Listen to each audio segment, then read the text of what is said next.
2018년 대한민국의 국가 채무 비율은 35.9%입니다.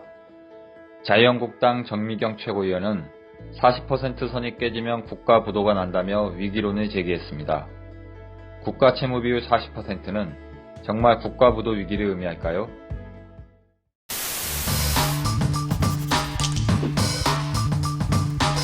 지난 5월 16일 국가재정전략회의에서 홍남기 부총리가 국가 채무를 40% 초반대에서 관리하겠다고 했습니다.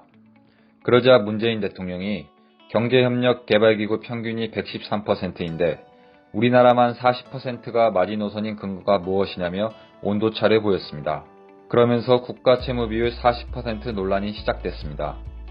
문 대통령은 경기가 악화되는 상황에서 나라 국간을 열어야 한다는 것인데요. 야당은 국가 부도까지 거론하며 절대 안 된다는 입장입니다. 이후 재정 확대 정책과 국가 채무 비율 40% 지키기 논란은 정치권과 언론, 학계로 번져갔습니다. 또한 문 대통령이 4년 전 야당 대표였던 시절의 입장과 달라져 자유한국당 황교안 대표가 내로남불 현실 망각의 결정판이라고 비판하며 논란에 불을 지폈습니다. 팩탐팀은 여당, 야당이 상황에 따라 국가 채무 비율 40%를 자신의 입맛에 맞게 주장하는 상황에서 경제학자 인터뷰, 아무런 이론적 근거는 없습니다. 경제협력개발기구 및 일부 선진국 채무 비율을 기준으로 팩트체크하고자 합니다. 우선 경제학자들은 국가 채무 비율을 40% 선에서 지켜야 한다는 근거가 이론적으로든 현실적으로든 없다고 주장했습니다. 40%를 지켜야 된다. 그런 경제학책이 그런 건 하나도 없어요. 그런데도 기재부가 자꾸 확장적 재정정책에 소극적인 것은 완전히 잘못된 얘기입니다. 지금 경제학이 이론적으로 전혀 이 근거가 없는 주장이에요. 무조건 경직적으로 불황인데도 그냥 악착같이 균형 조정하고 그런 건 굉장히 어리석은 짓이에요. 네. 그렇게 하는 나라도 없고요. 네. 그러니까 지금 당장 경제가 안 좋을 때는 거시경제학 교과서에 당연히 그 실업이 심각하고 이럴 땐 실업 이런 거 방치하지 말고 경기부양 정책을 써라. 라는 게 거시경제학 교과서에 나와 있는 얘기거든요. 유종일 KDI 국제정책대학원 원장은 지난 5월 28일 좋은 나라 이슈 페이퍼를 통해 국가 채무 비율 40%라는 기준점에 대해 이는 어떠한 이론적 근거도 제시된 바 없다. 경제학계의 전설이 존재하는 것도 아니다고 했습니다.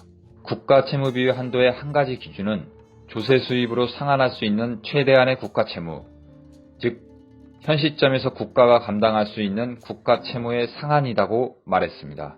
여기서 재정 여력은 현재 시점에서 국가가 감당할 수 있는 국가 부채 상한과 현재 국가 부채의 격차를 의미하는데요. 국제통화기금 IMF는 2010년 한국 재정 여력을 GDP의 203%로 분석했습니다. 국제신용평가사 무디스는 한국의 재정 여력을 2014년 GDP의 241%로 추계해 재정이 양호한 국가로 분류했습니다. 2017년 한국개발연구원 KDI는 당시 시점에서 한국의 재정 여력을 국내 총생산의 225%로 분석했습니다.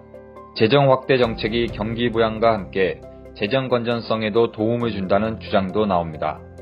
조용철 교수는 실업자와 노인, 청년을 지원하고 주거 정책을 확대하면 성장과 저출산 대응에 도움이 된다고 했습니다. 국민들에게 직접적으로 가는 이러한 지원책을 통해 소비가 늘고 자영업자와 기업 매출에도 기여한다는 것입니다. 그러면 세수도 늘어 재정 건전성에 도움을 준다고 했습니다. 반면 정부가 적극적 재정 정책을 하지 않고 지금의 불황을 방치한다면 실업자가 늘고 조세 수입도 줄어 오히려 재정 건전성이 악화된다고 주장했습니다. 국제통화기금 IMF는 지난 5월 13일 한국 정부의 적극적 재정 정책을 펼칠 것을 권고했는데요. 당시 국제통화기금은 한국 정부와의 2019년 연례협의 결과 보고서를 통해 한국은 성장과 일자리 창출을 뒷받침하기 위해 중기적으로 확장적 재정 정책을 유지해야 한다며 한국은 추가적 경기 활성화를 위한 상당한 재정적 여력을 갖고 있다고 밝혔습니다. 일각에서는 국채 발행을 통한 재정 확대 정책이 인플레이션을 일으킬 수 있다는 점과 정부 부채의 공기업 부채까지 고려해야 한다는 주장이 나오는데요. 지금 저금리 저물가 체제가 전 세계적인 현상이어가지고 정부가 국채 발행하고 뭐 재정 지출 늘린다고 해서 인플레이션도 지금 거의 발생하지 않고 있고요. 지금 우리나라는 디플레이션을 걱정하고 있는 상황이에요. 맞습니다. 예. 그거 공기업 부채 공공부문 D3로 기준을 해도 예. 이게 아마 그 OECD에서 이 통계까지 다 하지 않아서 국제 비교하기가 어려운데요. 예, 예. 그 D3까지 다 해도 그 높은 게 아니고요. 더 중요한 것은 D3가 예, 예.